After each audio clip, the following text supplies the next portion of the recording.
nga sabi. Ngayon sa basketball, parang pag-ride ko, parang pakiramdam ko. Yumanig. Kailan na? February. February, March, April, May, June.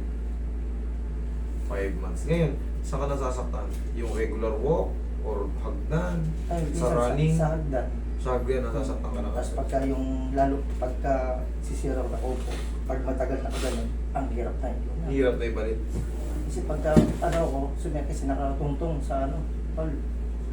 Kaya bit yung bigat, bit ko. Oh, may tao talagang ganun eh, tumutungtong sa mall. Ayun, ganun ako eh. Yung iba kasi parang nandidiri. Ayun. Dati ganun din ako, pero ngayon, Kaya- ang ginagawa ko, may bidet, binibidi ko yung tinatapa ako. muna. Kaya, Oo. ano, meron, Dati pagtayo, ganun. matagal na, pagtatayo na ako ang hirap. Pero simula nung na-injury ako rin sa dito, dati ganun ako nun eh. Eh, nung sumasakit, Nung umpisa, hindi ko talaga kayang itiklo. Kaya naka-ano ko. ngayon, kunti na lang naipit yan, kaya mo na mag-CR, di ba? Kaya. Kumbaga, pero, yun nga, pag naipit, Matagal. Sakit. sige, higa ka. Aralin mo na yung ganun. Alam mo kasi kung bakit? Pag umidad tayo, hindi na tayo makakaganon. Masakit sa tuhod pag umiidad. Linisan mo muna yung bili. Dati ako ganun, bibiri ako lalo. Pakaway, sino mo tumayo ito. Paparamdam ko parang maga pa rin siya. Sa loob yun, sir, alam mo, yung may mga kilos tayo, may masakit kagad, may matalim sa loob. Parang may tumutusok. Kasi nandun sa loob yung ACL at PCL. Ngayon, naramdaman mo nga, ikaw na may sabi. Parang gumalaw.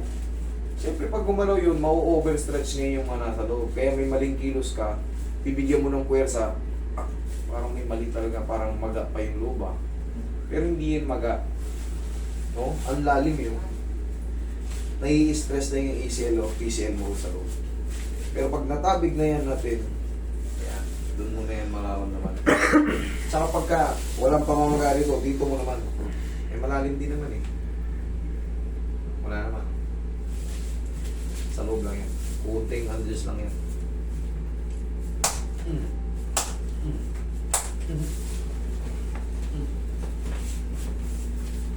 Kunting yanig lang yan.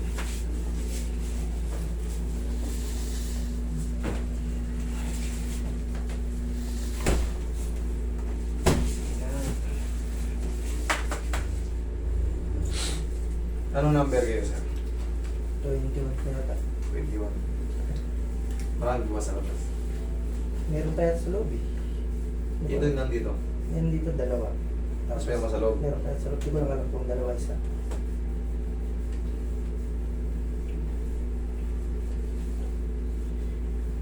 Naka-stay pa kayo sa loob, hindi naman mabaho. Hindi na. Okay.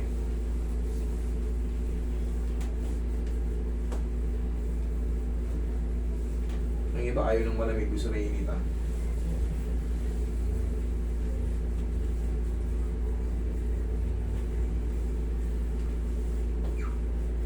VIP inspired yun eh.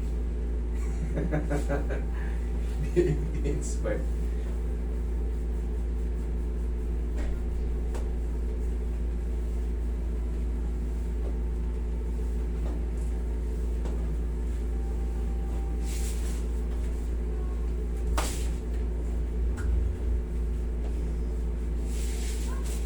Tigas mo to, sir.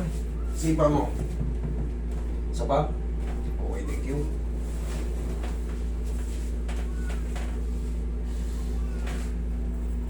May pain, wala.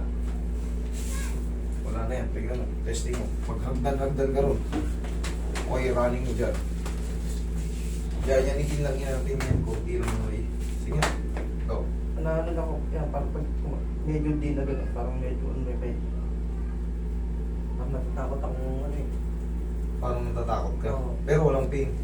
Kung natatakot ka na, Medyo, meron dito konti. trauma. Dito konti. Meron konti. Higa ka.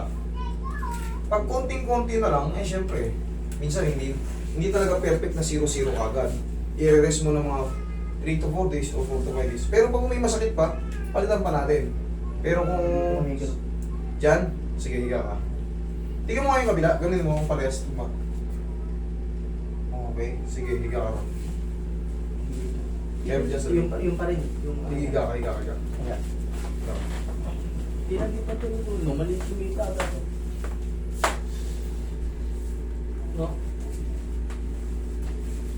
Pakiramdam ko, makapal ito eh. Ano? Parang makapal nga. Parang iba nga, parang naiba nga yung ano, pakiramdam ko. Parang malaki siya. Pero ano lang naman siya, konting-konti lang, hindi naman siya totally maga talaga. Kasi pag maga yan, idol, ito, yung orca nung ano, medyo angat. Ay lalim yun. Sa loob lang nga yan, kailangan na mabago yung posisyon ng ano. Kaya tinutulak natin. Kung meron pa, ipalitan natin. Hindi naman masakit ito eh, gaganyan-ganyan natin.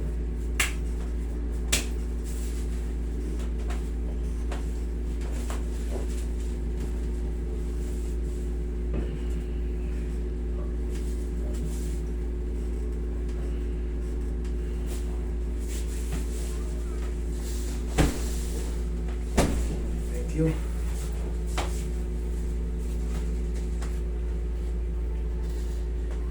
Pag malit na yung natira, sir, mga pahinga mo lang mga 1 linggo, wala na yun. Kasi nararamdaman mo parang sa sarili mo parang magasya sa loob na sinasabi mo. Meron niyang maliit lang.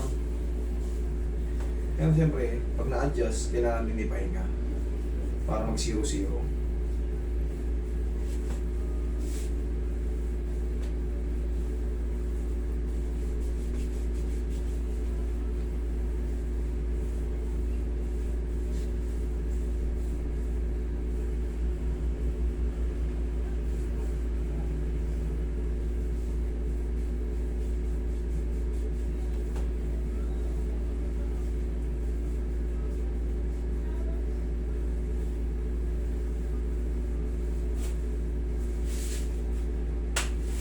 Sige nga, testing.